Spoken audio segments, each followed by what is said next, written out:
Welcome back to another edition of the Disney Dish Podcast with Jim Hill. It's me, Len Testa, and this is our show for the week of Schmersday, November 4th, 2024. On the show today, in news, I try the new cake bake shop. Universal has video for its new Animatronic Monsters, and Disney files plans for Tropical Americas, so we can finally talk about all the stuff we've known for months. Plus, listener questions, and in surveys, do you like it, or do you like it?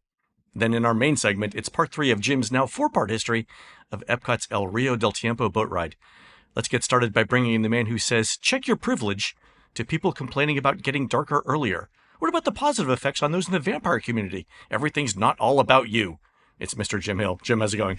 It's going well, Len. I know we're going to be talking about this on today's show. You just mentioned in the intro, but I was talking with our partner in crime, Mr. Schul, about those Universal classic monster animatronics that popped up online. And so good. And his observation was, how would you like to be Dracula, or for that matter, the Wolfman, or the Creature of the Black Lagoon's dentist? I mean, it's just, one of those guys comes in for their annual cleaning, and you're like, boat payment made. Or more to the point, Cecilia, cancel all my afternoon appointments. Exactly. And get the really big reel of floss out of the back closet. There's no walk-in for that. You have to have that appointment made. Oh, exactly. God, yes. Fantastic. We're going to talk about that because they look great. Here we go. Mm-hmm. But before we do that, Jim, let's do a quick acknowledgement for our subscribers.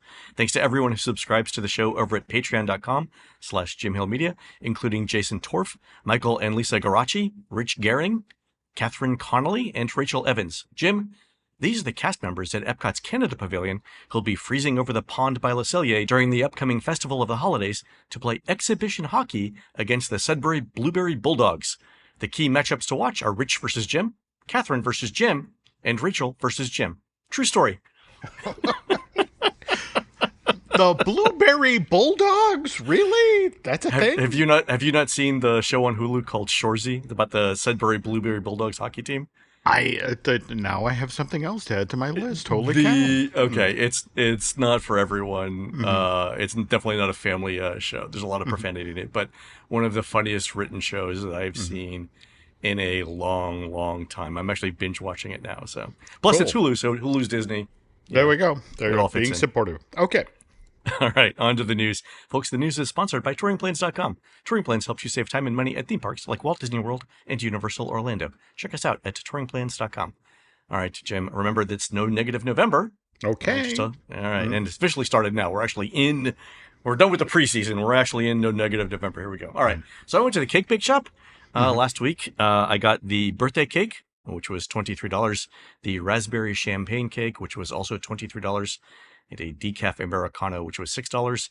So 2 slices of cake and a coffee for $55 with tax and excluding gratuity.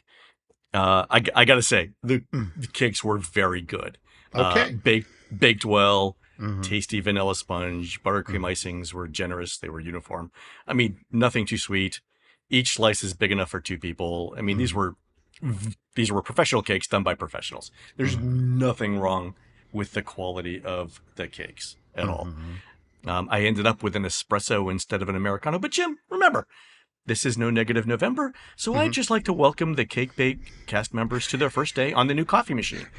We all have a first day trying to figure out what button to push. And I say this as someone whose wife came with a really fancy Italian espresso machine that I could not understand for the first month that we were together. So I totally get it. All right. Okay. And again, to quote Homer Simpson, it's my first day. So it's like... Exactly. All right. So birthday is my favorite cake flavor. I tried that one first. Technically, well done cake. It wasn't too sweet. It was very good. We'll talk about the challenges that I think the cake bake shop's going to have, but birthday cake, very solid. The thing that's special for me, the raspberry champagne cake, like that was good. They soak the sponge in a champagne syrup, which I didn't know existed until that moment. Okay.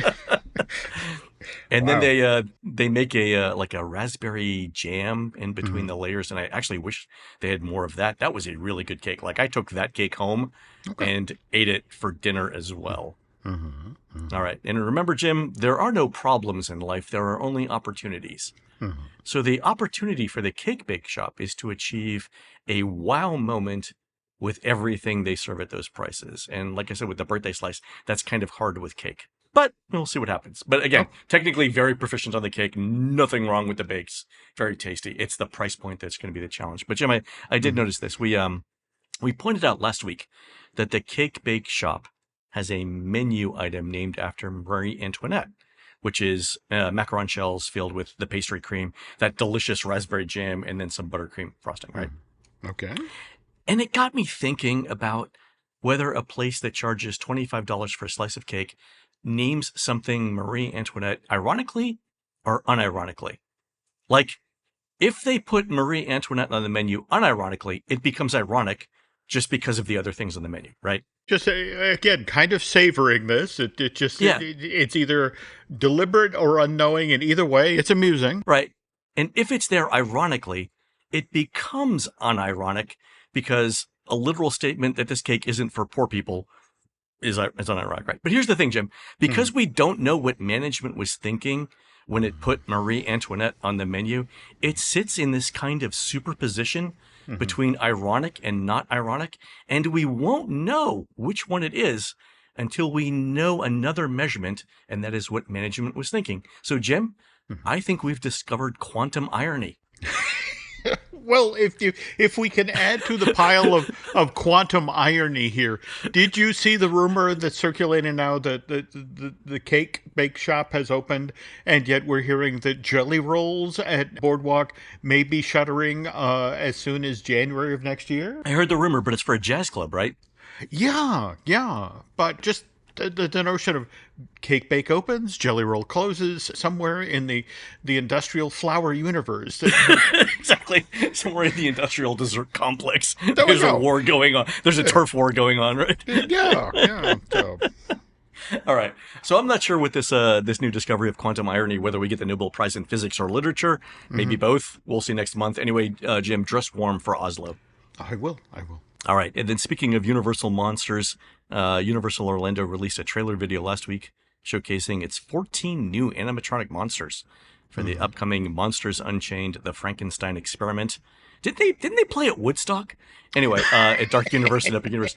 Jim, this is the Kuka arm ride, right? Like Forbidden Journey. And I've put a link to the 1-minute preview video in the show notes. What did you think of the video, Jim? Very fluid characters, but at the same time, very well shot. But my question, of course, is like, okay, is this the angle as a guest in the ride vehicle I'm going to be seeing this from?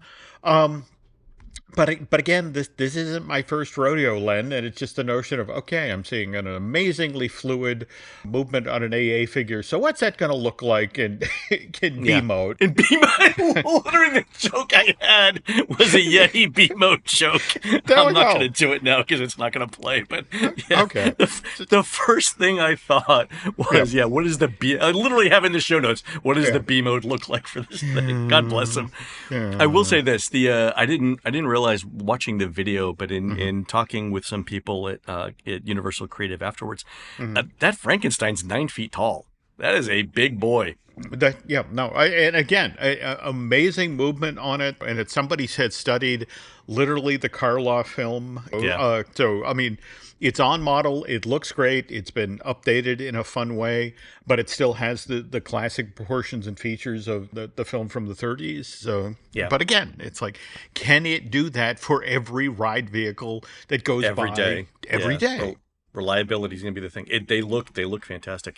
Jim, I noted, and I don't know if this was in the video or not, but we're going to see Frankenstein in the queue, right? An AA Frankenstein in the queue. Wow. Okay. I wonder, does that mean we'll be taken through the lab then? I'm not sure.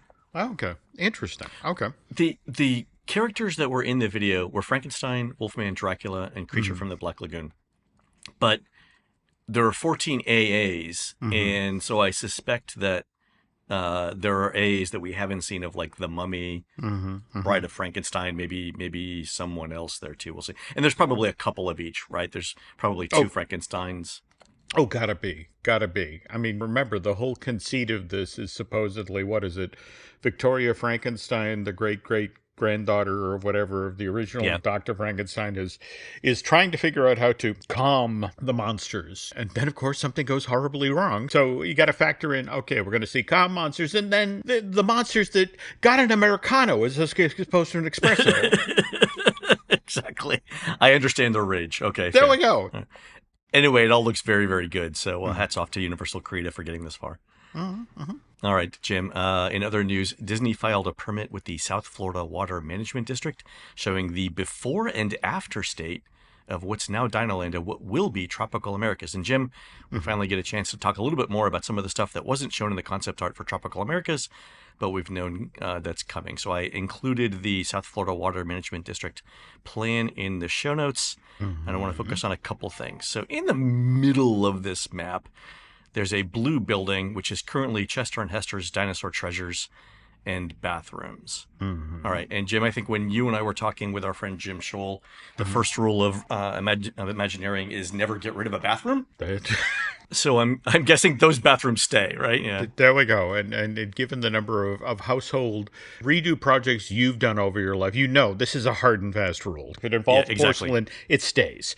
So exactly. Anything with plumbing stays. Yeah. All right. So then there's a building right now. The thing that's the shop, the Dinosaur Treasures, that could be retail, but I've heard that could be also character grading too, right? yeah, but in an interesting sort of way, the template we've heard for this aspect of the Tropical Americas expansion project is what the summer house over in Norway. The notion of the meet and greet there with Anna and Elsa that then dumps you into what the sled garage that just coincidentally happens to be full of frozen merch. Go figure. What a coincidence! It's funny how that design works out.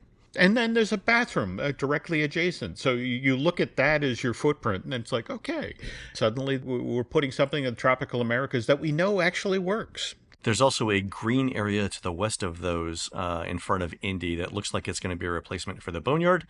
So given that it's closer to Indy than the Encanto ride, I'm guessing that that's going to be Mayan-themed play area. I expect water too, just because Disney's been doing that a lot lately, like with Moana and stuff like that. So I don't know if you saw in the news, we were talking, I think, on last week's feature about the Aztec cities that were swallowed up by the jungle. Right. Yeah. And just this week, there was a news story that broke about using LiDAR. They've discovered yet another pyramid and streets, and I want to say a bocce court. So it's like, all right, they had full weekends there. I like the we found the retirement home. There we go. Ancient Mayan retirement. Did you note? I think we were in the same article. Did you note the quote from the scientist? They asked him, like, do you think there's a couple more of these? And he's like, oh God, no. There's probably hundreds of these cities that we haven't found yet. Yeah. Well, what I loved about the story is that they talked previously about when they found these things in the past, it literally involved somebody with a machete chopping his way through the jungle and found himself standing at a rock going, is this a rock? No, it's a pyramid. Oh, look at that. All right. Also, Jim, in the South Florida Water Management District plans, you notice the Encanto building has a really large triangular shape sticking out of it at the north. Jim, that has to be Q, right? Oh, yeah. All right. If that triangle shape is the covered line, that would make it enormous, right? So I did some quick calculations of how long the queue would be if that's the size of the space, and I came up with something between 1,600 and 1,800 feet for the queue, which is basically a third of a mile of queue inside that little triangle. Wow. That's. I mean, they're clearly counting on this being a popular ride. All right, no doubt. Wow. Prior to that, what's our longest queue? I was trying to think. It has to be. I think it's Kali River Rapids. Ah, okay. When you go through the whole thing, but it was funny because I was in Animal Kingdom last weekend, and I tried to get in the queue to count it, and they had cut off. Basically walking you directly on the ride. So I didn't get a chance to do it. And speaking of that, I for the Indiana Jones ride that's coming up, there's a little curve on the west side of the entrance. I'm not sure whether that's new or it currently exists as a covered area. And I went over to Dinoland last weekend to see if I could figure it out, but that side of the building was closed, and so I don't know. Is that an existing infrastructure or is that new? I want to say yes. I mean, again, remember, Dinosaur back in the day was built on the back of, okay, Indy is this popular. This is how much queue space we need. We are in Florida. We got to get people undercover.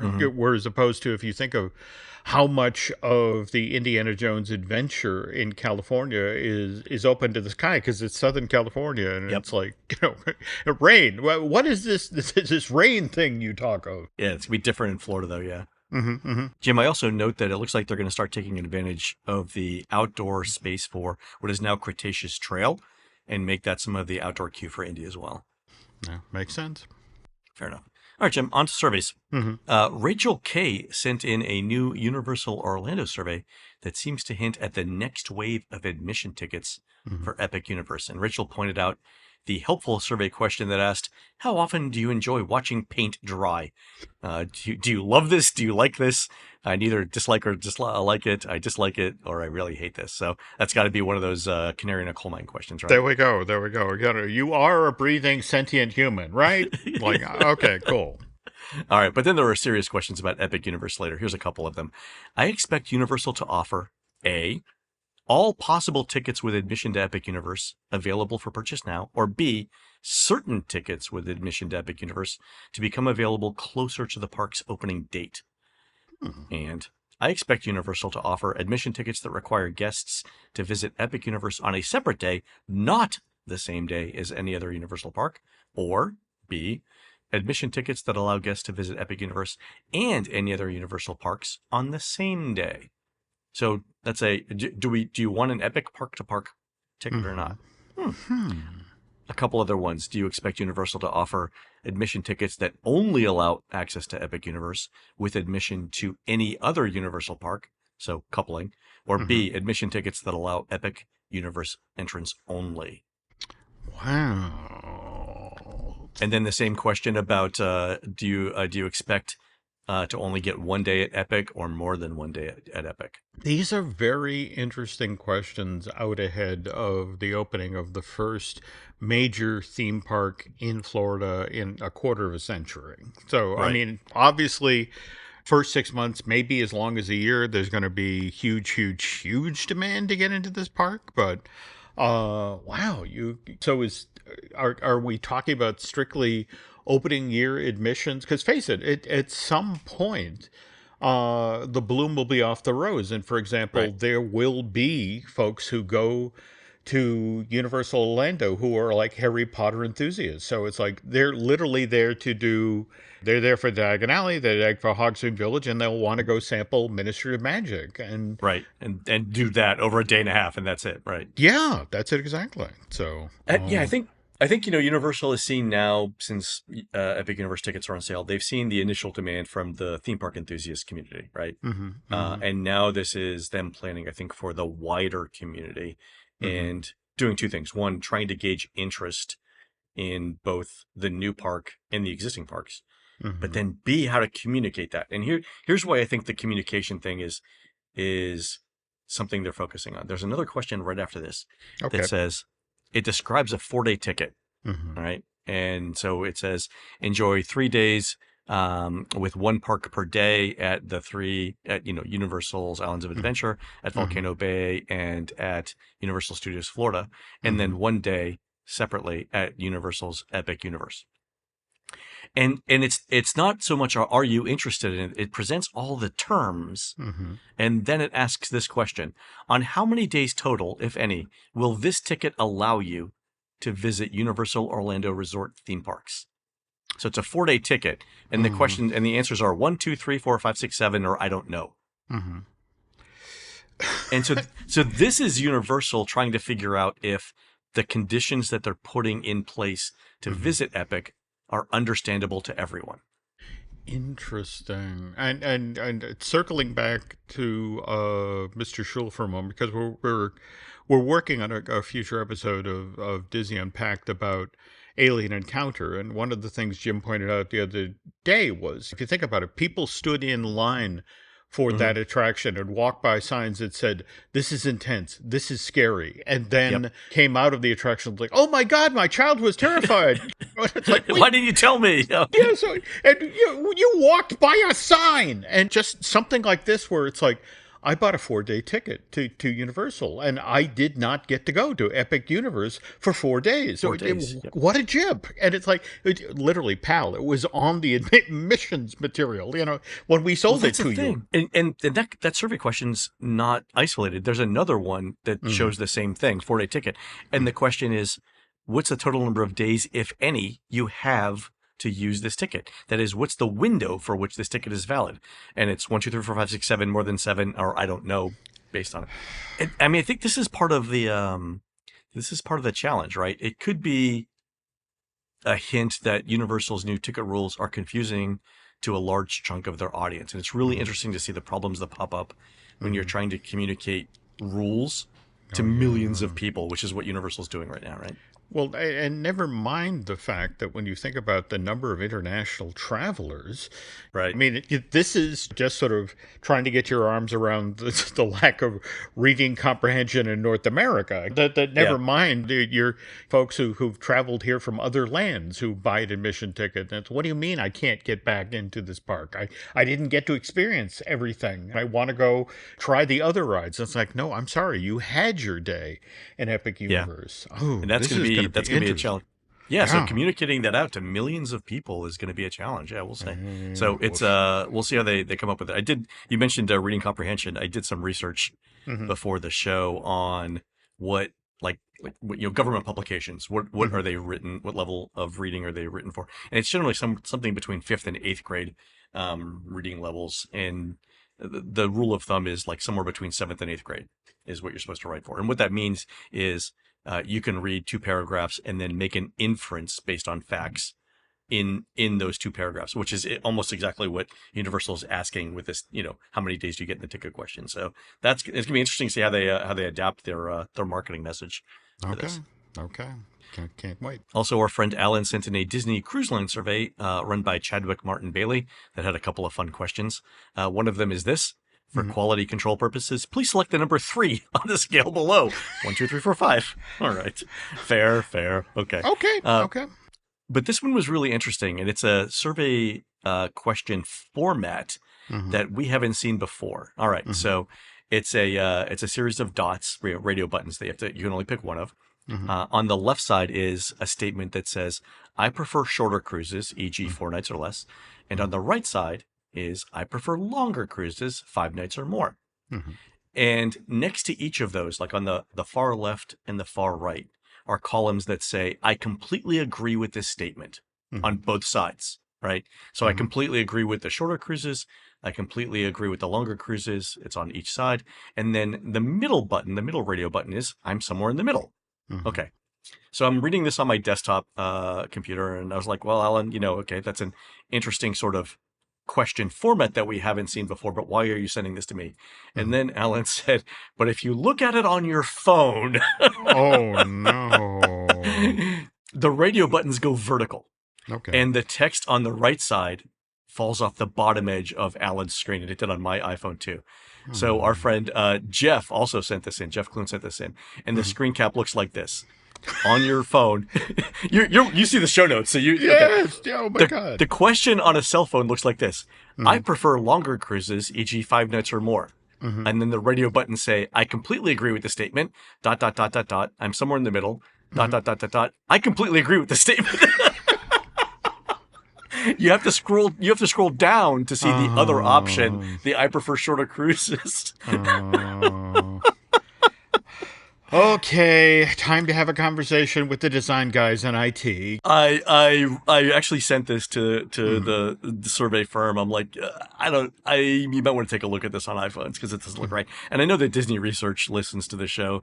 Y'all might want to take a look at those questions and decide if you want to keep the results. I would question it at this point. I'm not sure. But I have screen caps in the show notes if you guys want to take a look at it. It's not great on cell phones.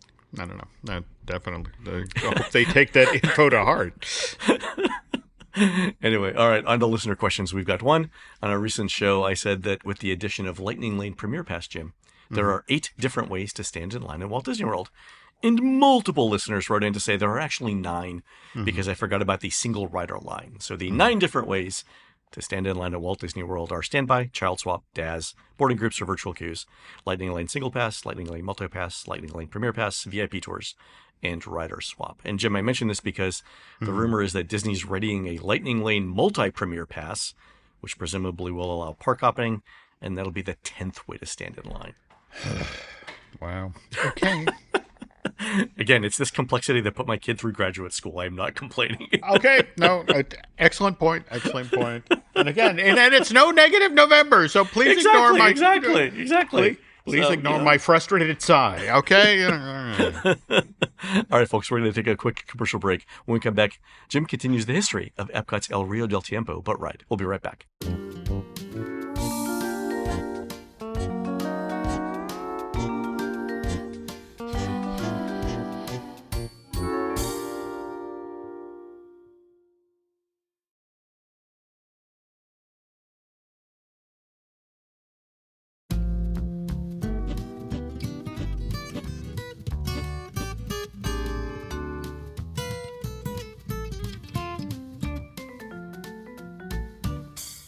And we're back. All right, Jim, we left off last week, and I think Journey into Imagination with Figment had just opened, and it got positive feedback about having characters in Epcot, right?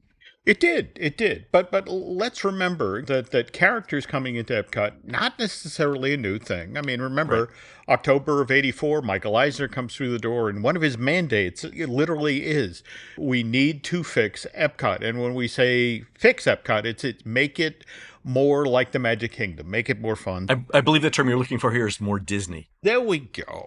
All right. And based on the guest survey results that they already had for that park, they knew that this meant get more Disney characters into this place. And now, mind you, Future World side, easy. All right. You take Mickey, you take Minnie, you put them in a jumpsuit made out of metallic colored cloth, throw a rainbow on their front. They're good to go.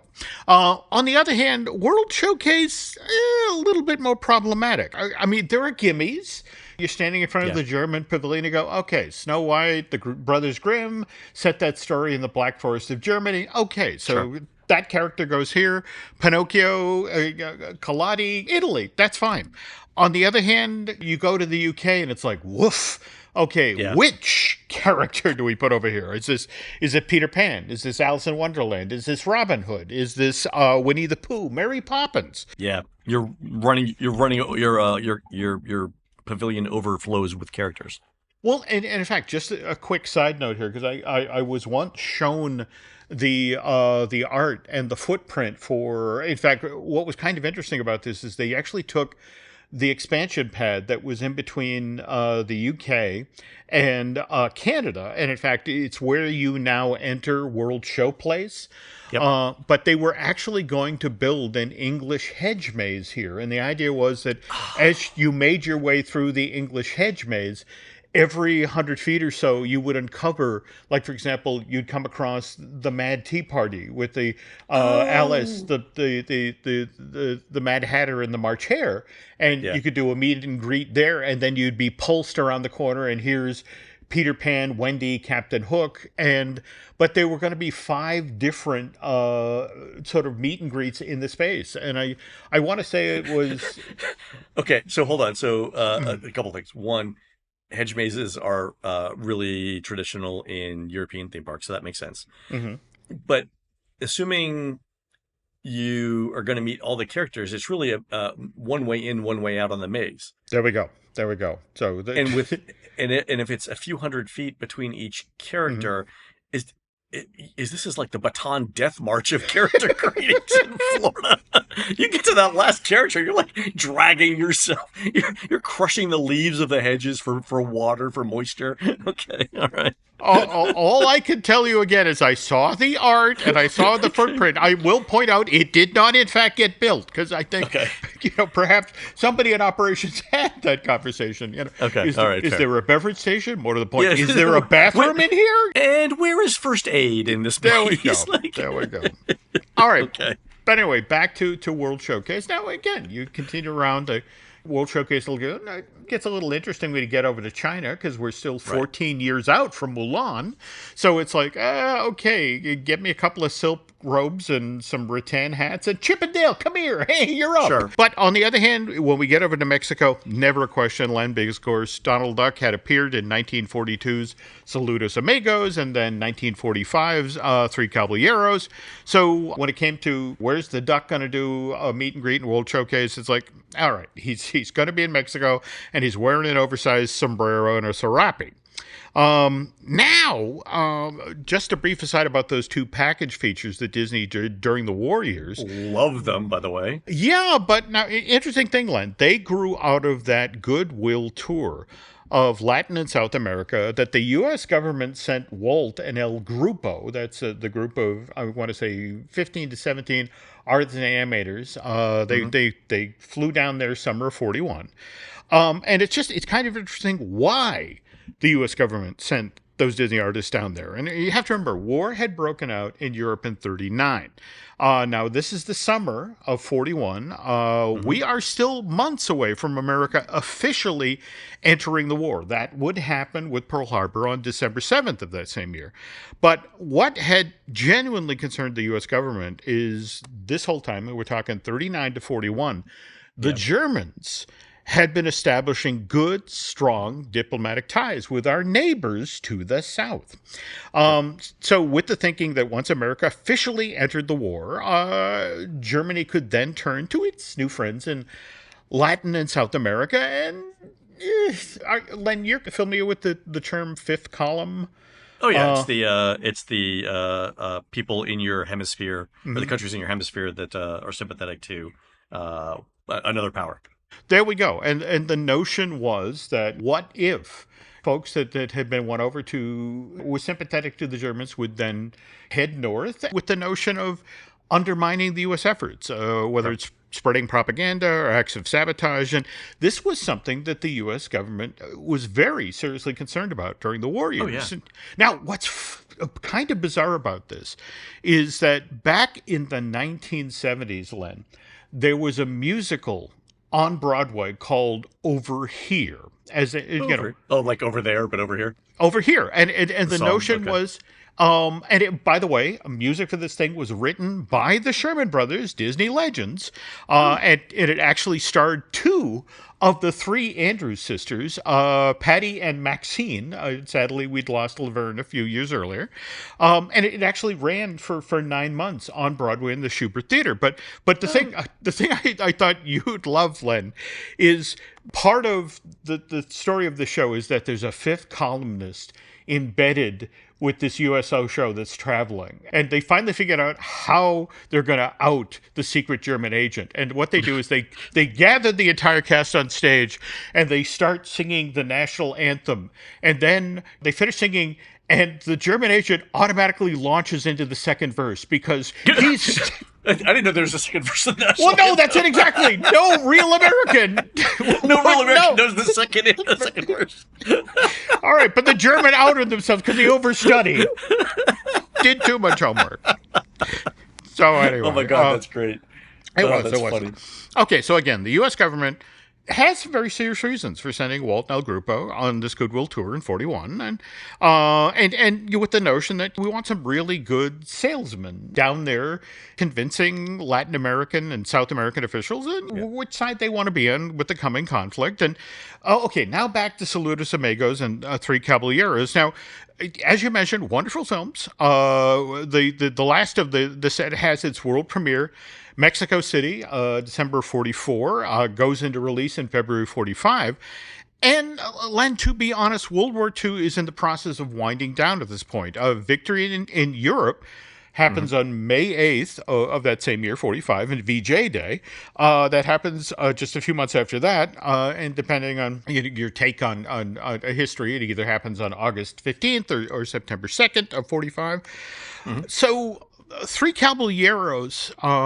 because it came out in the waning days of the war, and And Len, just to be blunt here, after 4 years of hardship, sacrifice, and conflict, the American people are anxious to put World War II in the review as quickly as possible. So Sure. Yeah. Three Caballeros never gets the love and attention that perhaps it deserves, and except, mind you, for that film's title number, the Three Caballeros song, which even today is celebrated by animation professionals and as well as fans of this movie-making technique as some of the flat-out funniest, craziest stuff that's ever been put on film. Oh, it's great. They're great cartoons, yeah. Oh, yeah. And I was lucky enough back in the 1990s, Ward Kimball, along with Mark and Alice Davis, were down at Walt Disney World. I want to say the Disney Gallery had them down there. They had created some chargers that were going up for sale. And while they were in town, I got to sit down with Ward and we got to talking about Three Caballeros. And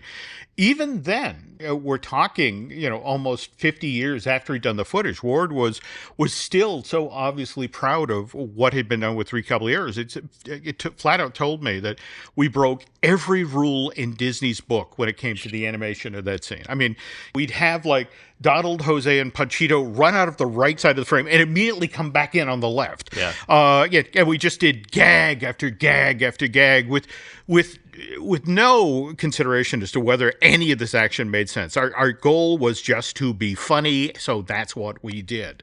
And what's especially interesting about this particular scene in Three Caballeros, if you're an animator of a certain age, and I'm talking about people who went into the industry in the late 50s or the early 60s, it was often this scene that they cited, like, I want to do something like that. I want an animated scene like Three Caballeros. And by the way, every group of animators, depending on when they entered the industry, has that scene. I mean, there's a bunch of guys who I know who went in the 70s who talk about the wizard's duel from Sword in the Stone, like, I want to do that. Or for that matter, there's a bunch of, I call them kids because I'm 65, but these are people now in their 30s.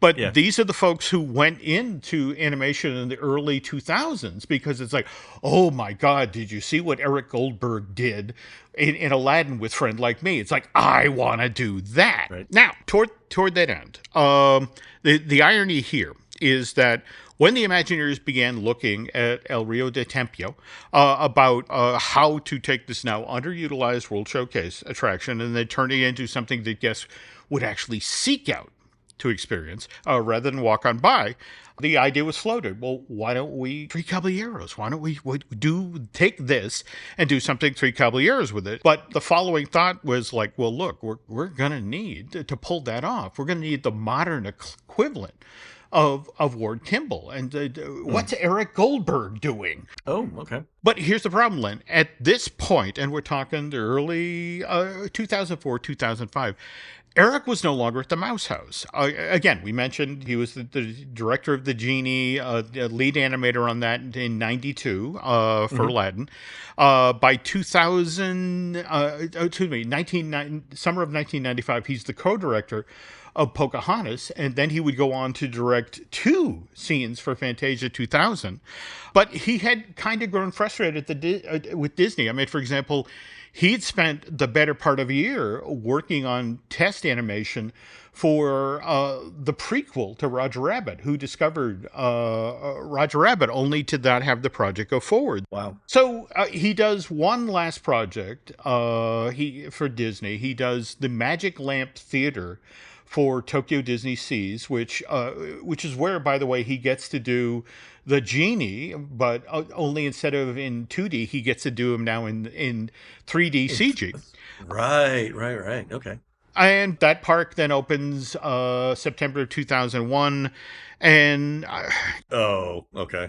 Well, and it's interesting. I wanted to talk about this, Len, because the fact of the matter is, this attraction has amazing animation and that park is stunning, but the fact that it opened 1 week before 9/11, I think, especially for folks in the West, it never got the attention or the love that it should have, because obviously 9/11 blotted out the sun. I mean, in a weird sort of way, I would make the comparison to Mickey and Minnie's Runaway Railway at the studios. I mean, that's a fantastic attraction. Yeah. Yeah, but same thing. It opens March 4th, 2020.